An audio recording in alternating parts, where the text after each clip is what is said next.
Adobe Premiere প্রোর এই লেসনে আমরা দেখব প্রত্যেকটি প্রজেক্ট প্যানেল এবং ওয়ার্কস্পেসগুলো কিভাবে সাজানো আছে।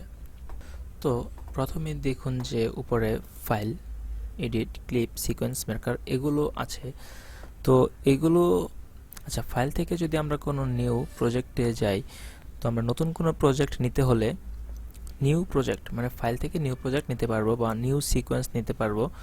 প্রজেক্ট এবং সিকোয়েন্স এগুলো আসলে কি, এগুলো আমরা যখন কাজ করব তখন আপনি নিজেই বুঝতে পারবেন যে প্রজেক্ট এবং সিকোয়েন্স আসলে কি।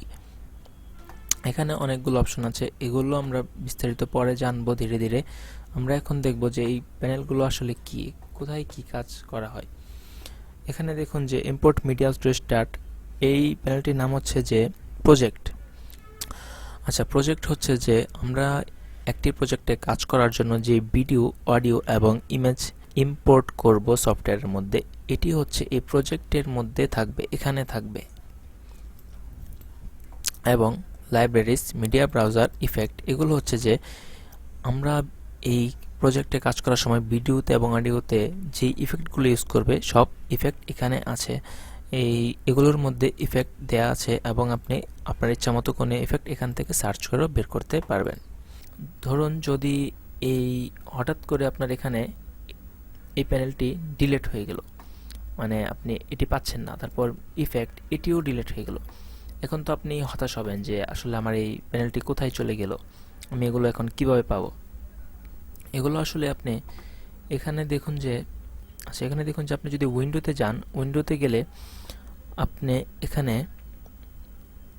ইফেক্ট, এখানে যদি ক্লিক করেন আপনার ইফেক্টটি আবার চলে আসবে, ইফেক্ট প্যানেলটি। ইফেক্ট প্যানেল আপনার যেখানে ইচ্ছা আপনি সাজিয়ে রাখতে পারবেন আপনার মন মতো ইফেক্ট এখানে পাবেন। এবং হচ্ছে আপনার উইন্ডোতে গেলে আবার যদি আপনি প্রজেক্ট, দেখুন প্রজেক্ট কোথায় আছে, প্রজেক্টে যদি ক্লিক করেন তাহলে আপনার প্রজেক্ট প্যানেলটাও আবার ফিরিয়ে আনতে পারবেন। ধরুন আপনি এভাবে সাজাতে চেষ্টা করতে গিয়ে ঠিকমতো সাজাতে পারেননি এবং সম্পূর্ণ নষ্ট হয়ে গিয়েছে, তো আপনি কি করবেন? এগুলো আপনি আপনার আবার ডিফল্ট কিভাবে করবেন? উইন্ডোতে গিয়ে ওয়ার্কস্পেসে যাবেন এবং নিচে দেখুন রিসেট টু সেভ লেআউট। এই লেআউট আপনার যে ওয়ার্কস্পেসটি ছিল এটি আপনি আবার রিসেট করতে পারবেন। রিসেটে দিলেই দেখুন আপনার সব কিছু আগের মতো হয়ে গেছে, এখন আপনি আবার কাজ শুরু করতে পারবেন। তো এগুলো আমরা আস্তে আস্তে সবগুলোই জানবো। আর এখানে হচ্ছে টাইমলাইন। টাইমলাইন হচ্ছে যে আমরা যে ভিডিওতে কাজ করব এই টাইমলাইনের মধ্যেই মূলত কাজটি হবে।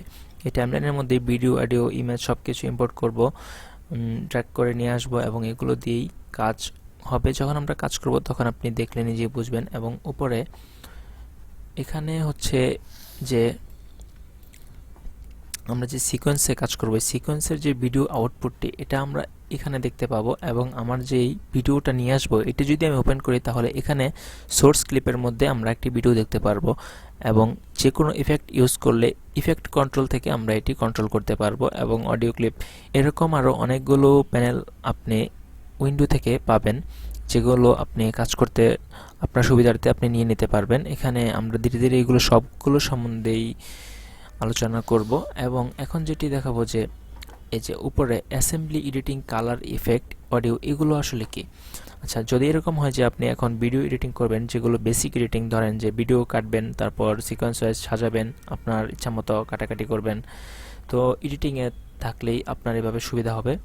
অ্যাসেম্বলি এটি হচ্ছে যে এখানে যদি আপনার প্রজেক্টের মধ্যে যদি অনেকগুলো ফাইল থাকে, যে ভিডিও অনেক বেশি, ইমেজ কোনটা এখানে নিয়ে আসবেন, এখানে সরাসরি এখান থেকে টাইমলাইনে আনবেন এবং এখানে শুধু একটা মনিটরের মধ্যে আপনি সিকোয়েন্সটি দেখতে পারবেন এবং সোর্স আপনার যদি প্রয়োজন না হয় এটি না ওপেন করে শুধু এখানে দেখতে পাবেন। এবং কালারে গেলে আপনার যখন মনে হবে যে এখন আমি কালার নিয়ে কাজ করব বেশি, তখন এই কালারটি যদি আপনি সিলেক্ট করে রাখেন, যে দেখুন এই দিকে একটি লুমেট্রিক কালার নামে একটি প্যানেল চলে এসেছে।